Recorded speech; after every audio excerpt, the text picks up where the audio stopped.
Hi everybody, it's Kathy from Huckleberry Herbs and Art. Welcome. Thank you so much for stopping in to see what I'm up to. On this channel, if you're new here, I do a lot of paper crafting and I do Heartfelt Creations releases every month, and I do gardening and sometimes recipes. Right now this is going to be mostly gardening, and I'll be back with the Heartfelt release in August, and I also hope to be doing some making videos as well for you, so watch for those.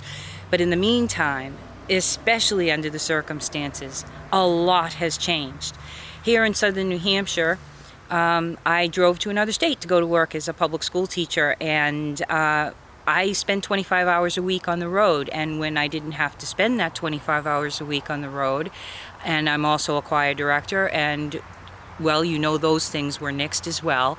My husband and I ended up with some time. Now, remote teaching, going back to school, a stress. If you're a teacher or a parent, not even going to go there, because this is going to be a fun video to see some new things that we're doing that my husband and I decided to do. We had planned on doing these things anyway, and suddenly we found ourselves working from home, or I was working from home. My husband had to nix his work.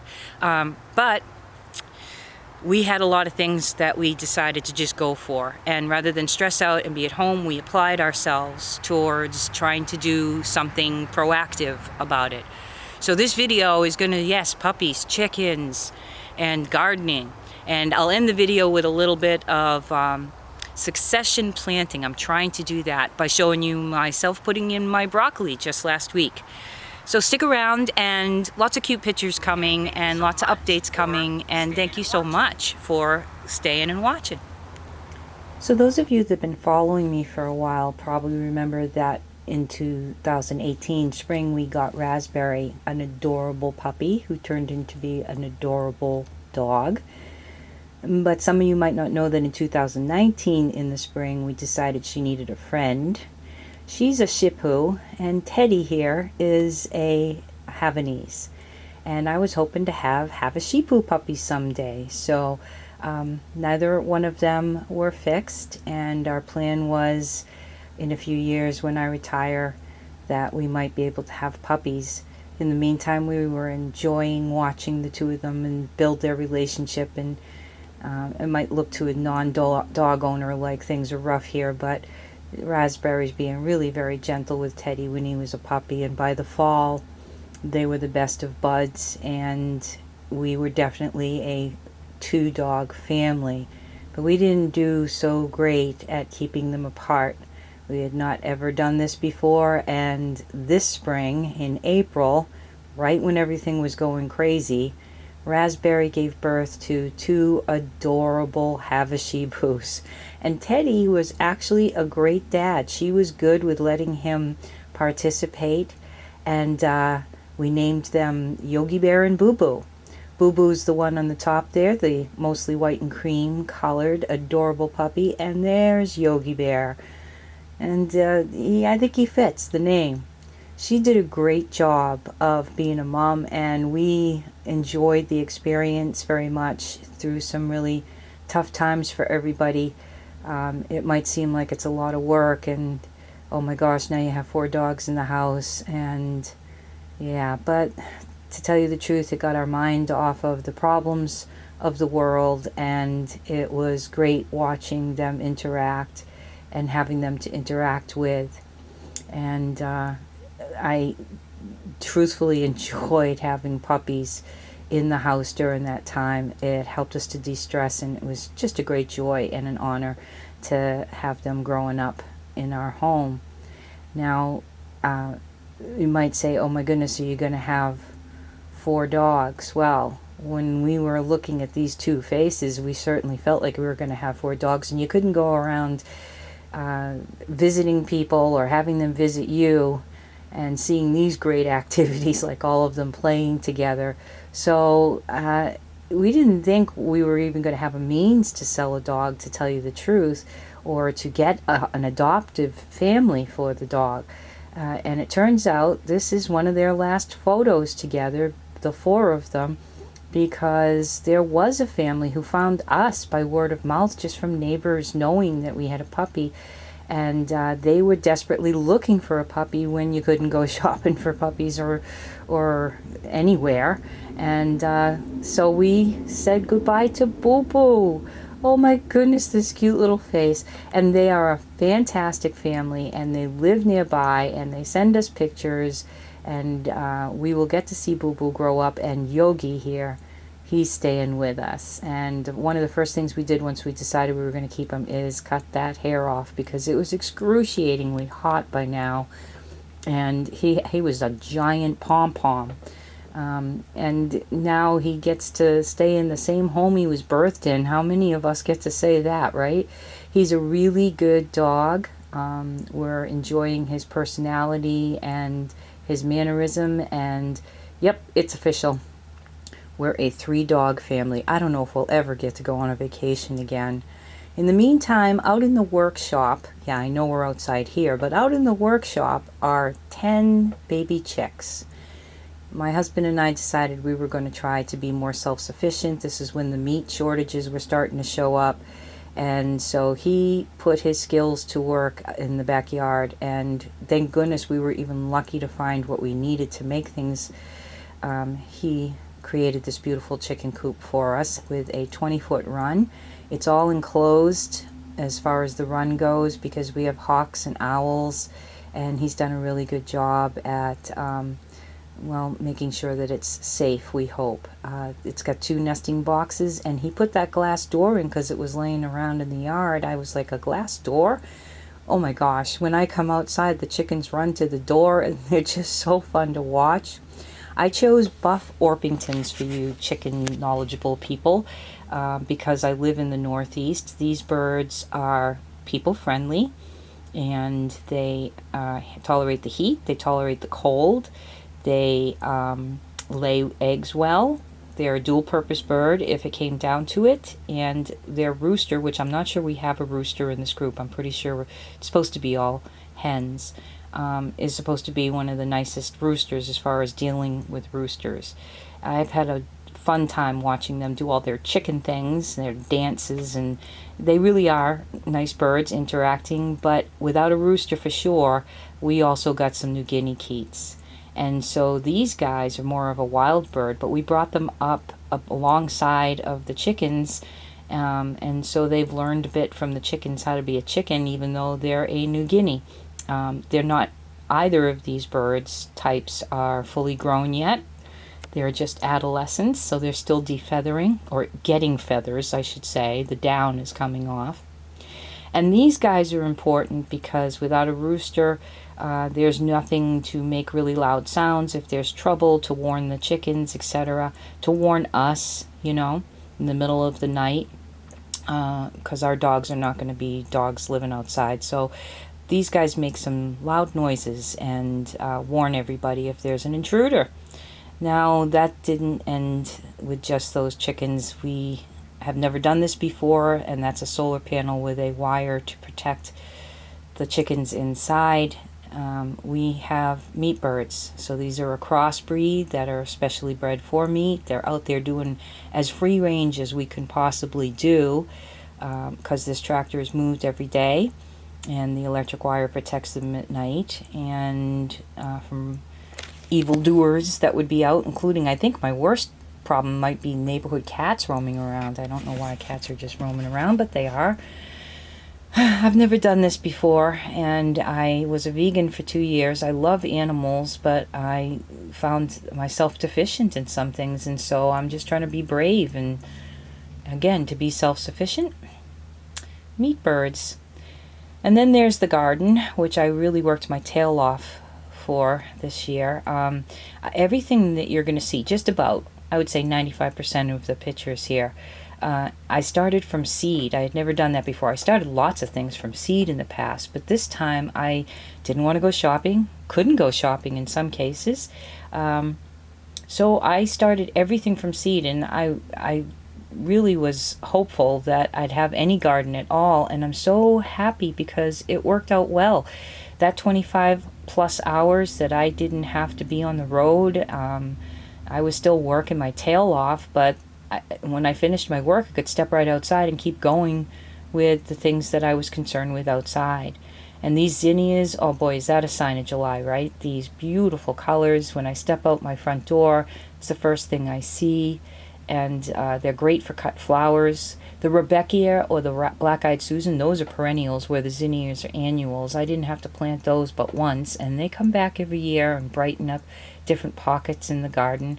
So love perennials, of course. I'm trying to get a lot of perennials started here. I started an asparagus bed this year. First time I've ever really gotten onion bulbs, etc., etc. These Shasta daisies are great as far as perennials go, because I love putting them in different pockets. They take full sun, but they also can handle a little shade. And so in the shady spots where it gets shady in the afternoon, these white, pure white daisies bring light into the corners where there was none.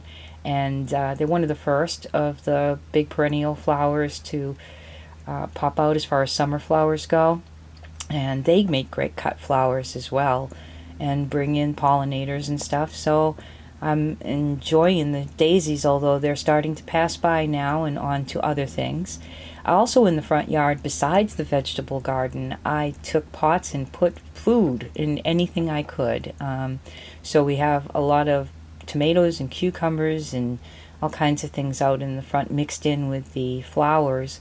And I bought an all-American canner. You'll have to let me know if you're interested in seeing me can those kinds of things up this year, or any of the meat bird stuff. And, well, let me know if you're interested, and I'll make videos as long as I still have the time.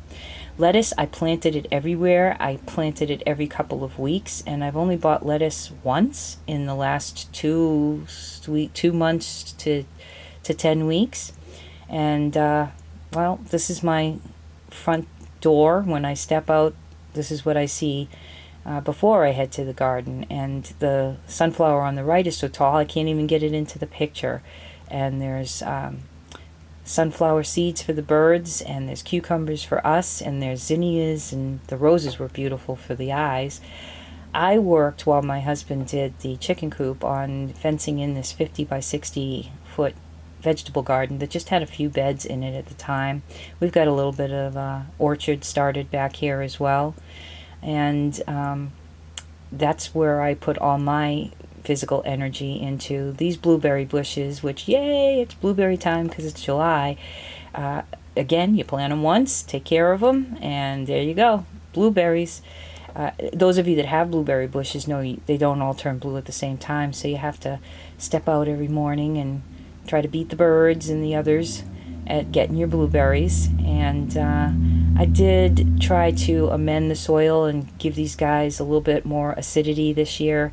And these are our new blueberry bushes. My goodness, this is how they came from the nursery, and I didn't even think they would survive because they had so many blueberries on them in the bucket. And I'm hoping that they will make it through the fall and the winter, and we'll have lots of blueberries. This is what I had seeded a couple weeks ago, and what I'm headed to the garden with. The cardboard is to cover poison ivy. Oh my gosh. And I got some of my compost and whatever's left of my garden soil. As you can see, I use cardboard, compost. I try to be as organic as possible. I didn't even plant this dill. It was from last year, seeded itself, and it is all over the garden. It's actually becoming a bit of a weed. But just about everything else in here, I seeded it myself. And there's some eggplants. I've got some beans crawling up. They're just getting going. They look twice as full this week. And definitely looking forward to getting something from these zucchini bushes. I have had some, but last year I got none. I wasn't getting female flowers. The potatoes here came from the grocery store, and I didn't want to see them go to waste. So in the spring I threw them into the ground, and I just pulled out 10 pounds of potatoes from there. These peppers look a little bit eaten, but I find that if you can get peppers, and these are a golden pepper, sweet pepper, if you can get them past the really buggy season, which I kept them from being in the garden through that time period, you can get your pepper plants well established in the garden, and they're actually way bigger this week. So I just showed you some tomato plants, and these are fall raspberries, which are delicious. They put out a little spring tasty, and then in the fall they really go. So some bronze fennel I'm looking forward to. Yes, there's a lot of overcrowding in my garden, but if I need to pull something out to make more space, that's better than not having enough. So I'll be using the seeds, I'll be using the root, and I'll be using the leaves. I also got that All-American canner, and not that you need the All-American canner for tomato sauce and paste, but I'm going to be doing some more than water bath canning this year. So again, you'll have to let me know if you're interested in this, and I'll try to put videos up when I do it. There's corn and there's all kinds of things in there, but here is what I came to deal with today, my brassica. Cabbages, broccoli, kale, those types of plants. I put this cover over it to keep that dang white butterfly and its caterpillars that eat everything out. And not only did it get in, but it got in because a windstorm threw branches through it, and the woodchuck managed, before we fixed the problem, to push the gate to the fence aside and get in one night, and he meowed. So between him and the bugs, I just kind of went sad on this. I had all kinds of things in here. Radicchio that looks like the lettuce or the cabbage there. Kohlrabi, I've never planted it before, and it's planted too close, but I never had a chance to pull out the little bits and give them space before the the woodchuck chuck and the bugs and the caterpillars, thanks to him, got to the plant. So I'm just checking underneath the leaves, because you can find the caterpillars, you can find the eggs, you can see what it is that's eating your plants, and then maybe do something about it. I am trying not to use chemicals, not even neem oil or BT, I think you can use, is organic approved. This is some kale over here. I have a couple different kinds of kale in here. But that's why I had the row cover on, is because I was trying to avoid using anything at all except, good old compost to give it some nutrition. This is mustard. My husband loves mustards, and it's all gone to seed. It's bolting, and there's more devastation because when that woodchuck got in here, he just mouthed whatever I had that looked good. So I'm cleaning this up, and I'm going to give it another shot. Number one rule of gardening, or anything, I can tell you this from being an artist and a musician: don't give up. You don't give up. That's how you get to the end. Nothing is perfect. And so if things are failing and you think it's you that's failing, you're not. You are winning by trying. So one of the success things for people is you just keep going. You just keep going. So I'm going to clean up. I'm going to get the weeds and grasses out of here. I might be able to get a few of these leaves to grow a little bit more, and my husband can have a little bit more mustard in his salads. So I'm just taking a little of that dirt that I have in my compost, and I'm putting it on the top. I'm trying to build my beds up slowly. It costs a lot of money to just fill the beds with the best soil. So, and I'm working on my compost skills too. That's another thing about gardening is don't throw your garbage out. Yeah, greens. Think green when you think garbage. Don't be putting your meat in it, but yeah, you should be throwing your greens and all your leftover salad stuff and everything. And well, now that I have chickens, I can build some really good compost. And once I get this soil a little bit amended, and not have to dig down. I'm trying to do that no dig stuff. So I got cardboard, I've got mulch, I've got compost. I'm giving it a shot. I'm going to put these little seedlings in of broccoli. And with broccoli, well, I'm in a cold climate in the winter.